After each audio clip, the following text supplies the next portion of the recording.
Hello, I'm Georgina Langdale, and welcome to the Soul Garden, where today I'm going to be sharing with you a midlife conversation I had with Dr. Sam Newman, aka the female GP. And in this interview, we talk about HRT, and Sam is working tirelessly to help and support women through this time of life. And I'm sure that you'll find some really helpful information here. I leave you now with Sam talking about HRT and the menopause transition. I'm a woman in my mid-50s and I went through menopause a few years ago now, long enough to know that when I open a handbag I haven't used for a while and there's a tampon in it, I think, oh my God, it's been ages since I've opened this handbag. Anyway, menopause, I think it is a really amazing life transition, and there's a lot of really great stuff about it, but there's a lot of quite confounding stuff and challenging stuff that we end up going through as we go through the menopause transition. And so I thought it would be a really great idea to have a chat with a health professional about the menopause change. And I've invited a wonderful GP with me here today, Dr. Samantha Newman. Not only is Sam a GP, she also absolutely specializes in women's health and has her own private clinic and does virtual consultations, fantastic, called Female GP. And today, Sam is going to be looking primarily at HRT. We're also going to have a quick look at marinas and even incontinence. We've got a lot of bases covered in this show, so I hope you enjoy it. Hi, Sam. Welcome to the Dangerous Age. How are you doing? Hi. Yeah, thank you. Pretty humbled to be here. So thank you very much for giving me the opportunity to talk about women's health, which I love to do. So yeah, no, thank you so much. Great. Oh, that's great. We've been really lucky because we've kind of teamed up a few times now around women's health. And I just love that kind of integrated approach to women's health care. But I have to ask you first up, when you're at medical school and you're training and things, there are so many directions you can go in. What made you choose focusing on women's health? Well, I think it kind of evolved, to be honest. When I look back, I've always been interested in the application and the understanding in science. And then with a recurrent kind of like psychological aspect, I did my BSc in neuroscience. And then I really enjoyed like my obs and gynae runs and my GP runs and the communication aspects and getting to know my patients. And then I started off in obs and gynae on a training program in Northwest London. And then my husband and I, we got married and we came to New Zealand. And then I had a really special patient. And it was while I was working in obs and gynae. And I realized what I love most is the communication and getting to know this family through these really challenging aspects of their medical journey. So literally that was a really kind of changing point in my career, because I decided right then that I just wanted to focus on working with women and what I enjoyed. And it kind of basically went from there. Right. So you have a clinic called Female GP.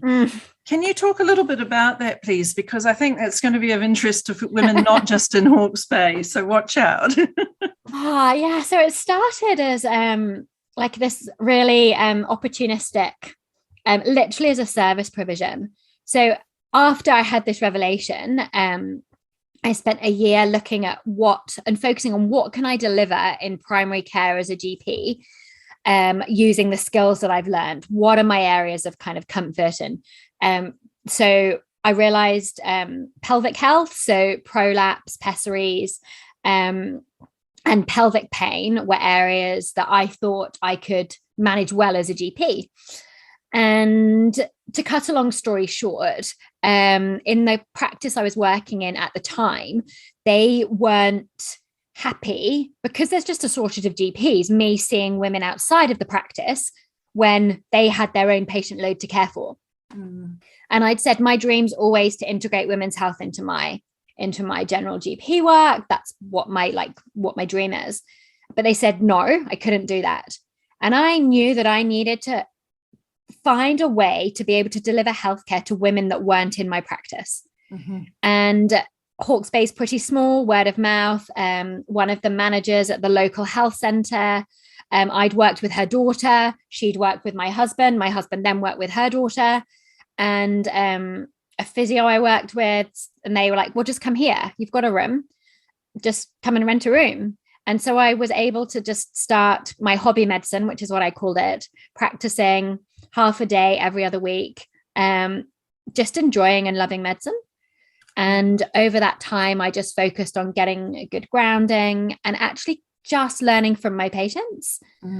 So learning what women wanted to help them with their like pelvic health. And then the first lockdown, I did a Facebook post. Until then, I'd not done any advertising. It had all just been word of mouth. And I just got completely blown away and then was fully booked for a month. And from then on, it's just grown. So you can do consultations with women online, can't you, as well? They don't have to be with you in person.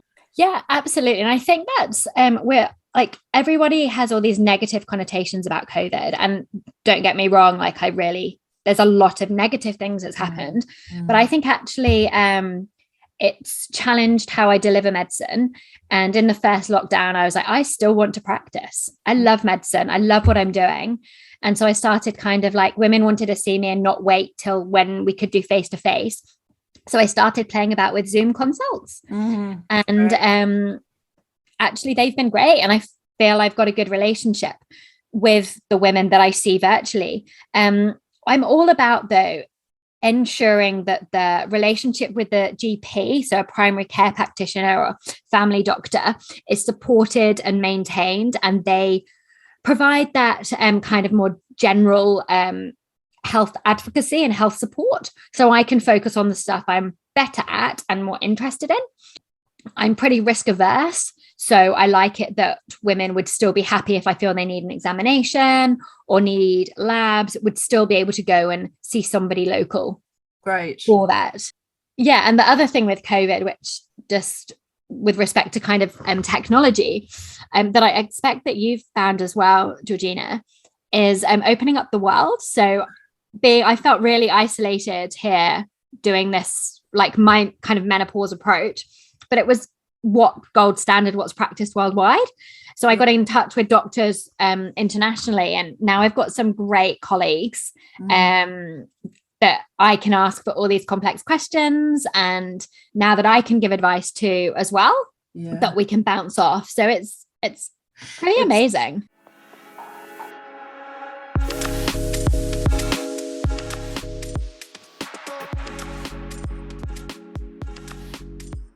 One of the things I love about this discussion with Sam is the way that she describes hormones and really takes us beyond what we may think they just do, because they just do so much more. Every woman pre-menopause is in essence estrogen dominant and has a low progesterone. And I say that because actually I kind of say like the ovary knows that it can do it, but it's getting a bit tired.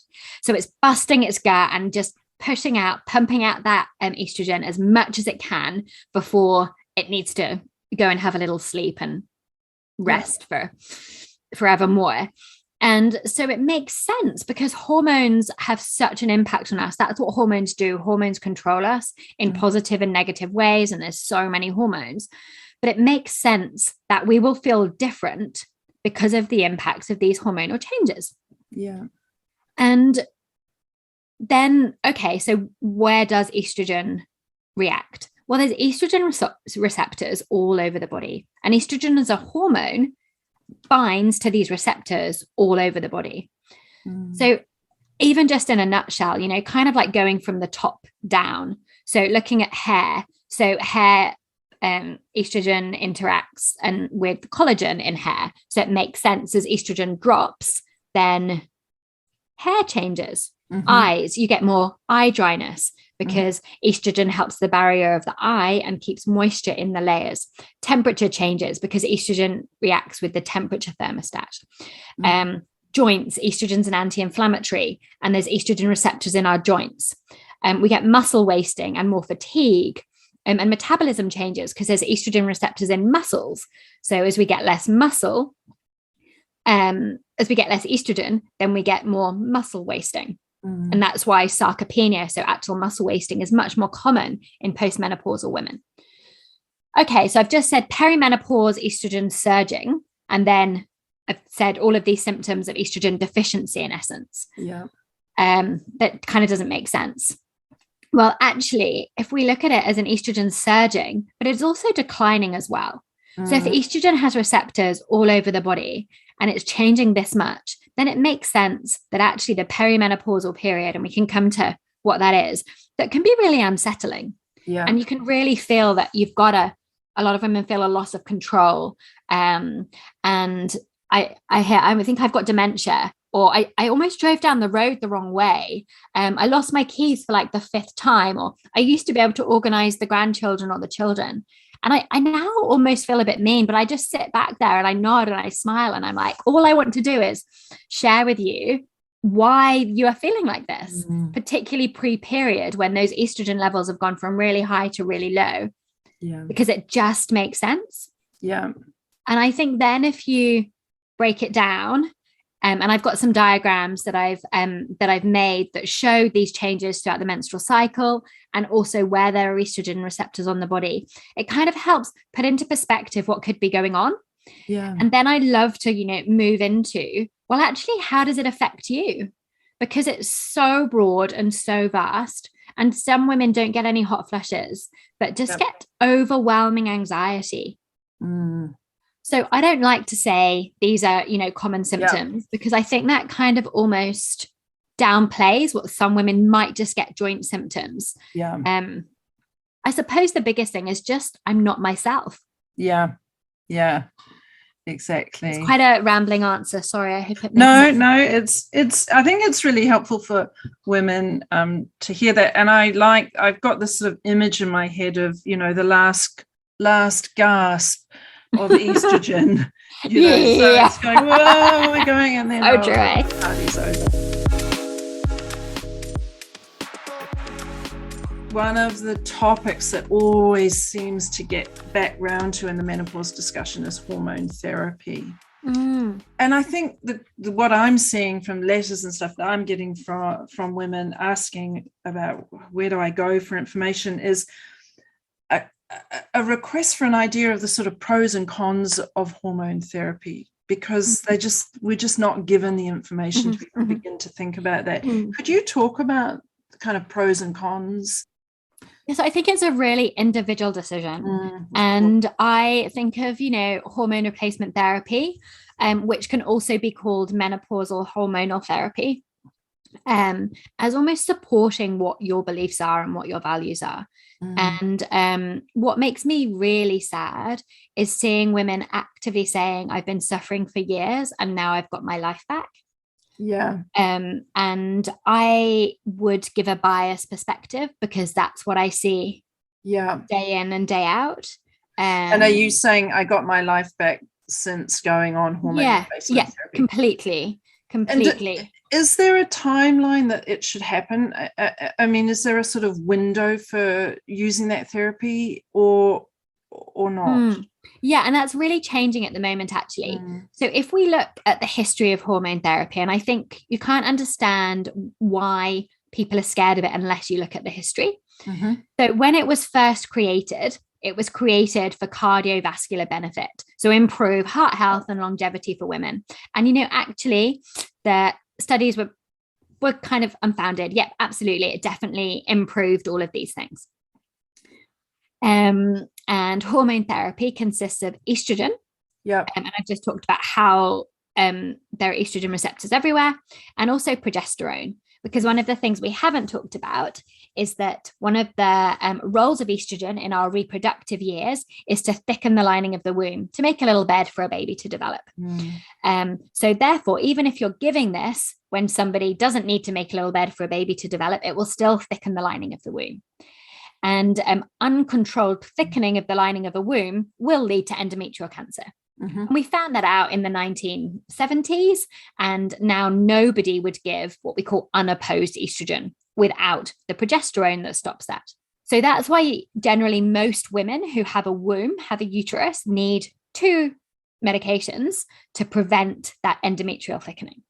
And therefore that is making it a much safer proposition than it was in the 70s, by the time the 70s. Definitely. So back then, absolutely, we saw huge rates of endometrial cancer, and then they added in progesterone. And actually, nowadays, with appropriate hormone therapy, the rates of endometrial cancer in women on hormone replacement therapy are less than the baseline population. Gosh, that's a pretty a reassuring statistic. Yeah.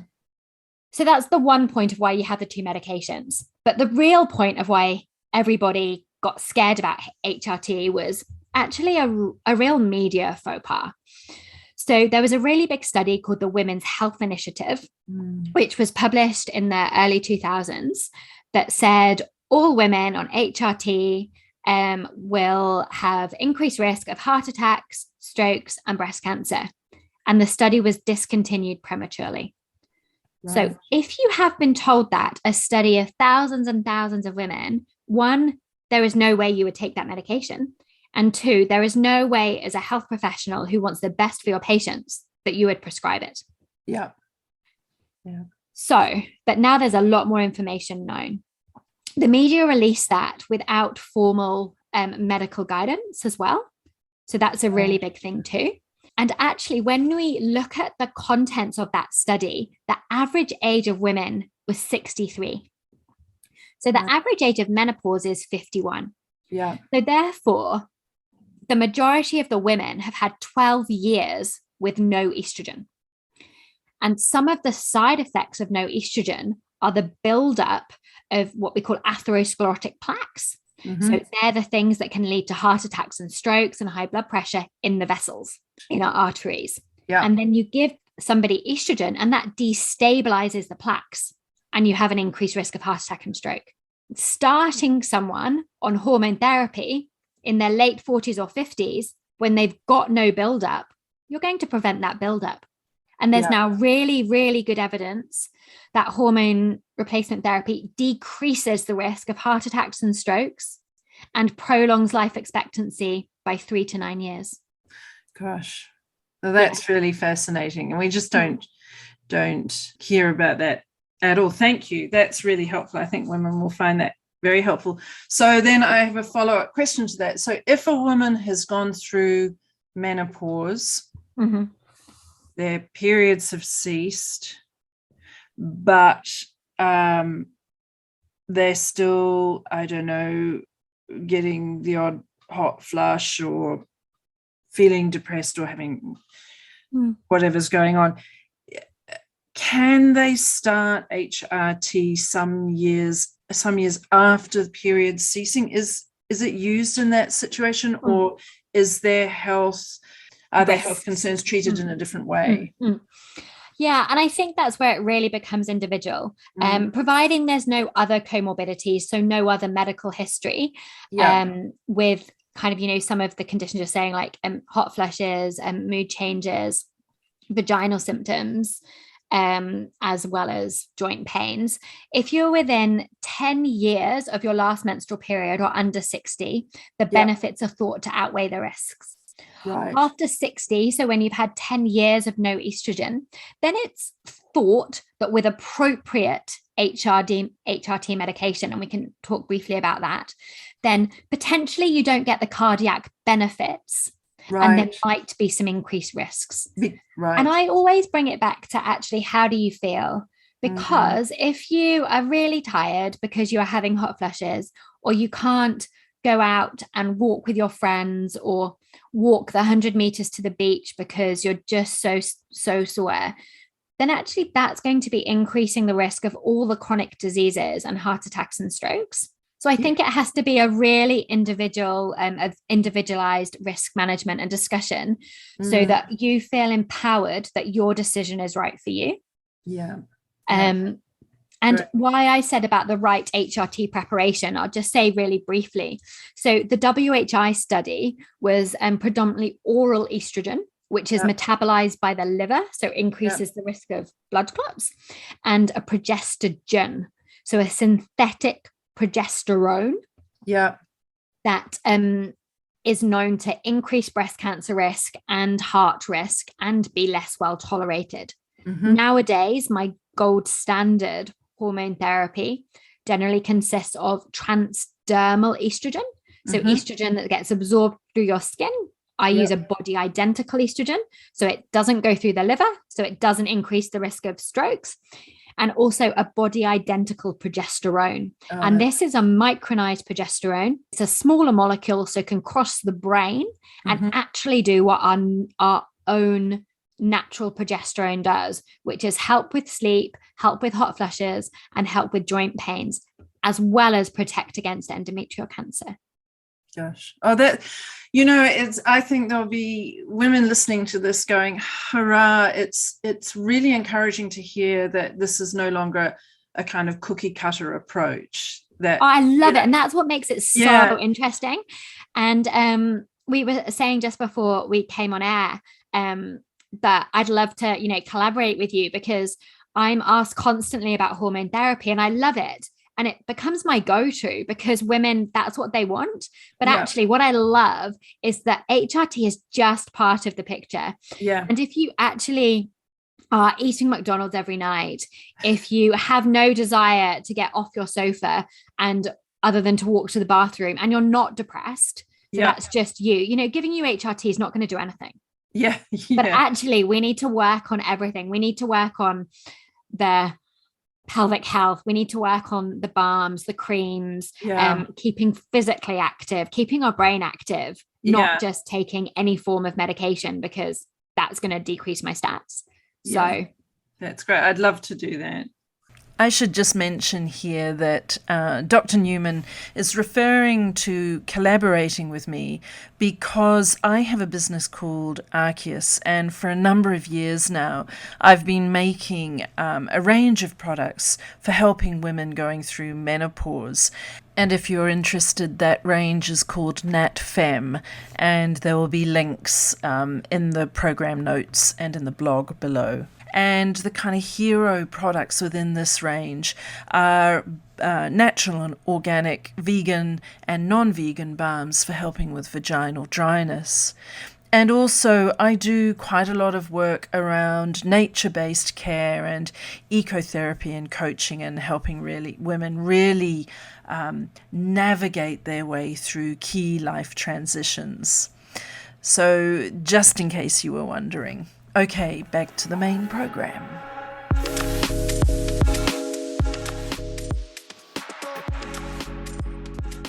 You gave a talk recently in Napier, and you invited me along to say a few words because, of the stuff that I'm making and things, and you've got patients that are using it. And one of the top things you talked about quite a lot in that talk was the Mirena. And could you just explain to here why and when you think the Mirena is a great intervention to help women as they're in perimenopause? Absolutely. But can I first of all just say how we met? Yes, please do. Why not? I had heard from a lot of patients about Nat Femme Balm as a cream that helps vaginal health, and I needed other tools in my toolkit because I have evolved to doing a lot of vulval medicine and I really enjoy it. I love it. So I decided that I'd buy some things for myself to find out what are my patients going on about. The samples that you gave me that day, I think lasted me about 2 days. And I now stock Nat Femme Balm because I think I think I've sold like a quarter of what I bought off of you in my clinic already. And I use it for everything personally. So I run and I literally I put it under my sports bra, or like under my arms to stop chafing on like long distance running. I have it on my desk at work, so it's a great lip balm. Yeah, if my skin's a bit itchy from like my mask dermatitis, I put it on then as well. So well, you're doing good stuff. I kind of figure, you know, when I made it, I often smile to myself thinking, I've made this to go in like the most delicate part of a woman's body. If it can go there, quite frankly, it can go anywhere. Oh, absolutely. So it's great. But let's return just back to that point about the Mirena, because it was interesting what you were saying about that in our talk. Yeah, so I think the Mirena is an absolutely life-changing, fantastic tool for a lot of women who it's indicated for. So can you explain what it is first? Absolutely. So the Mirena is a small device that's about 2 centimeters long in the shape of a T.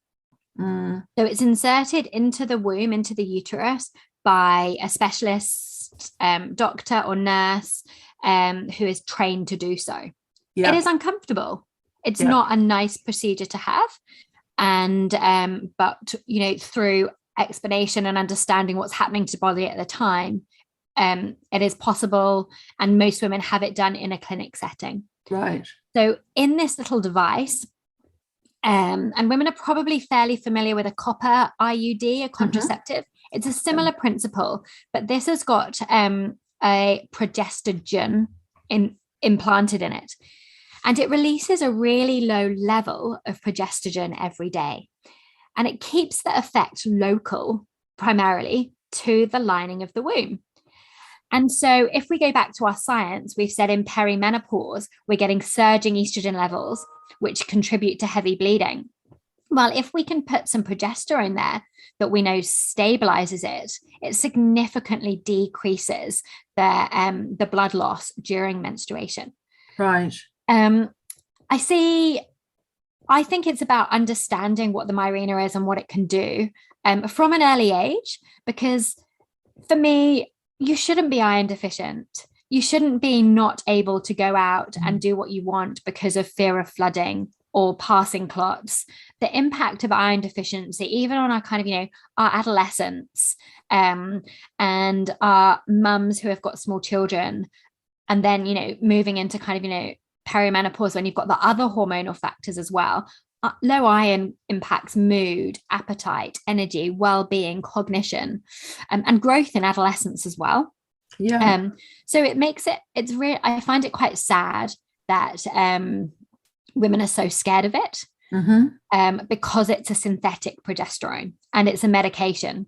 Right. But I think we need to be open-minded about it, because actually, if it can give you all of these benefits, so it can make your periods more manageable, right, improve well-being, and it actually also decreases the risk of endometrial cancer, significantly decreases the risk of endometrial cancer. Gosh. As well. It can stay in for 5 to 8 to 10 years, depending on the reason it's inserted for. I actually do change them earlier as well. So, for example, if someone has had it in for 2 or 2.5 years and they've had their bleeding and menstrual symptoms well controlled, then at 2.5 years, say they start developing more bothersome symptoms or some more spotting or irregular bleeding, I will change it early, and that can often settle things down again. Right. So once again, it goes back to, it's a really individualized approach. It is a synthetic progestogen, but there's no significant data, not really any data, that it does have the negative risks that the other progestogens that you take orally have.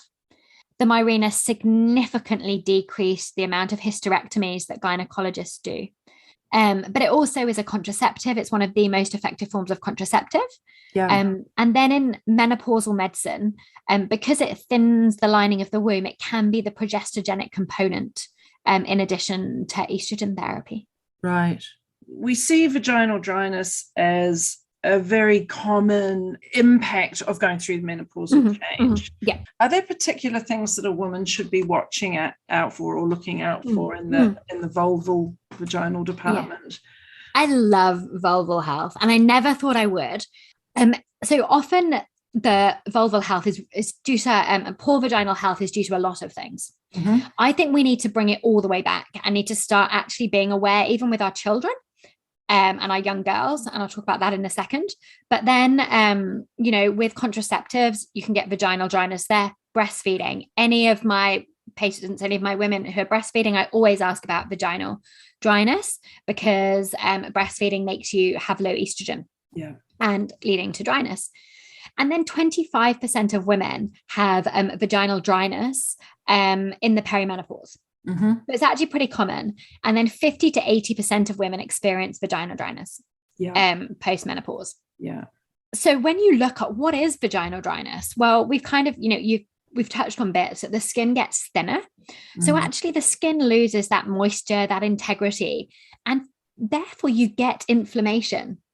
So the body knows that something's wrong and it tries to heal itself, and it sends white blood cells to try and make it better.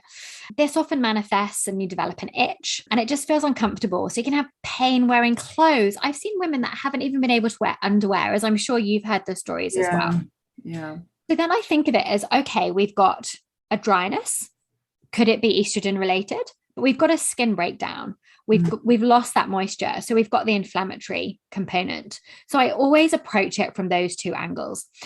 And a lot of the time it's discussing with women the merits of addressing the inflammation. And women and even pharmacists are really scared of steroids. But when you look at what inflammation is, and we need to tell the body that actually you're okay. I can understand why you're really inflamed and why you're trying to heal yourself. But right now, we just need to tell you it's okay. And that's what some steroid cream does. And actually, the genitalia love strong steroids. And ointments rather than moisturizers, rather than creams. So obviously, I do try alternatives as well, but I see the women at the end of the line. And I also would ask anyone when I do a smear, is this redness normal for is this normal for you? For some women, it's normal to have a bit of a red vulva. For others, it can be quite bothersome, but you don't feel comfortable to say. So I ask everybody. And I don't do a smear if it's really sore. I'm like, I'm not going to do it. This is going to be really sore. And I can see there's inflammation. And that inflammation isn't just on the outside, it's very likely to be in the vagina and on the cervix, and actually increase the chance of an abnormal smear and all the anxiety that would come with that. So steroid cream is one aspect. And then I use a moisturizer as well, such as Nat Fem Balm or Yes, and estrogen cream as well. And I tend to have a bit of a toolkit, and I discuss with my women, what are your priorities? Where do you sit with using these medications? Because right now I see a role for this, this, and this. I'm really happy to support you as long as I know what you're using, so I can know how to advise how to go forward. One of the things I've noticed from emails I've received from customers of mine over the years is just how many women have something called lichen sclerosis. And so I've asked Sam if she could just talk about that for us a bit more here. So lichen sclerosis is an inflammatory condition, very often more associated with autoimmune conditions, such as celiac disease, diabetes, hypothyroid. And you get increased incidence of autoimmune disease at menopause because of estrogen dropping, which helps with the regulation of the immune system. So yes, anytime I examine someone, I'm always on my radar. Is it one of the vulval dermatoses as well? But generally, in the first instance, I manage it the same. And with education. So education that, with vulval dermatoses, so a dermatitis, an inflammation, or an atrophic vaginitis, and I still hate that phrase, then I'd expect it to get better. And depending on what things look like, I would give a timeline. And at that kind of, 6-week mark, I'd expect to get X difference. It's 3 months, I'd expect X difference. And then if we're not winning, I always go back to the beginning. So what am I dealing with? I also have a very low threshold for a biopsy. Yep.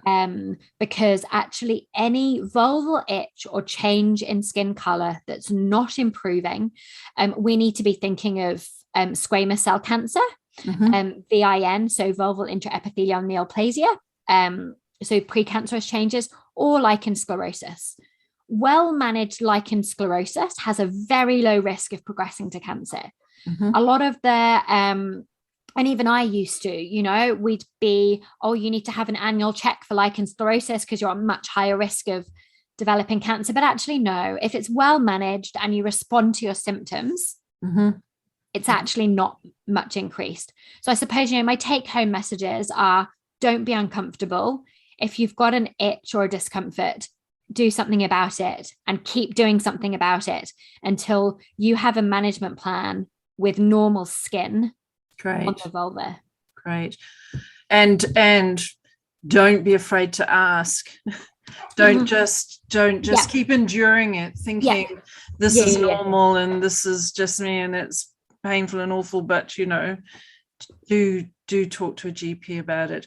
One more question. Just one of my listeners, subscribers asked if I could ask you very briefly about female incontinence, what your sort of top tips are for that, for seeking help on that. I love talking about continence, and I'm now more and more trying to talk about continence rather than incontinence. So it's so multifactorial. And I think that's my biggest message with continence. And we need to start doing some lifestyle measures to maximize continence and physical health and pelvic health from way before menopause. But at the same time, our body changes as we become postmenopausal. And one of the biggest exacerbating factors I see in incontinence in older women is constipation. Right. So bowels needing to open regularly, using a squatty potty. Yeah. No straining and complete emptying. Right. And I find often with appropriate bowel management, continence improves considerably. Also, there's the pressure of poo. So if you've got the bones in your pelvis, it's a confined space. There's bones there. Things can't spread. When the bladder gets bigger, if there's this big lump of stuff sitting right next to it, it can't hold it as much. So then if you move or do anything, it makes sense you might get a little bit of leakage. So if you're emptying your bowels properly, then that can really help with the bladder control. Estrogen does help a number of women with bladder leakage. So that's definitely a discussion to have. The other two things, which I think are really important take-home messages, are bladder irritants. So caffeine, including in tea, green tea and coffee, irritates the bladder, as does alcohol. So I am not saying stop drinking alcohol or tea and coffee, but if you're troubled by incontinence, weigh up how bothersome is this continence for you? Is it worth having 2 or 3 weeks with no tea, coffee, and alcohol, and see how you get on? Yeah. And often that gives you the control and a ability to prioritize how you want to go forward with things. Continence New Zealand is a fantastic charity. And I have worked with them to help quite a number of patients, and I'd love to work with them more for vulval skin cares and appropriate pad use as well. They're really accessible. They provide good leaflets. They're the ISSVD, and I imagine you can put these in your show links. They provide some really good patient leaflets as well. And some podcasts and webinars. DermNet is another very good dermatological resource that also happens to be New Zealand based. Jen Gunter's book, The Vagina Bible. So Jen Gunter is a fantastic obstetrician gynecologist, a fantastic communicator. Her book's pretty heavy going. It's got a lot of content and knowledge to give. So it's not a light reading, but one that I don't recommend it to a lot of patients because of the huge volume of information.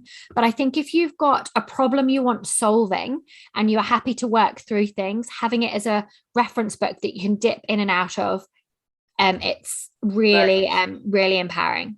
Great. Sam, this has been a really helpful and informative discussion, and lovely, always lovely to see you again. I just want to also let people know before you go, you have your own radio program called Being You Health with Dr. Sam. And it's a really and you've been on my show. My show's really chilled. It's basically just me trying to put people in health together, and as a GP, link the health services that are available in Hawke's Bay. I'll put links in the podcast thing below for you. And also, I will also put a link in, there's a link below for female GP. What I'm hearing from what you're saying is that there is a real shift in the medical approach to menopause. So on a final note, what does the future look like for you in terms of women's health, menopause and beyond? I am so excited. I'm also sad at the women that haven't had this opportunity. And for example, my mum and my grandma who weren't able to access the care and knowledge that we have. But I'm just so excited to be part of this movement and to be able to, it sounds really cheesy, but to be able to make a difference and to link in and, form the research of the future. Great. That's really lovely. Wonderful, wonderful, wonderful.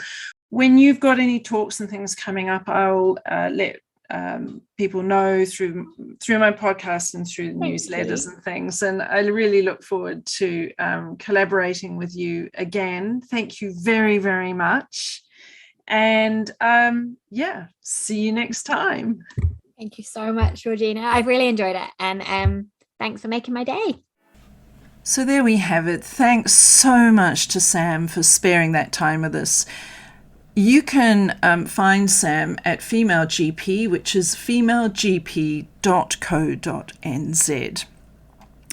And you can find me at arceus.nz, which is archeus.nz. Thank you so much for listening to The Soul Garden, and I look forward to seeing you in another episode. Bye.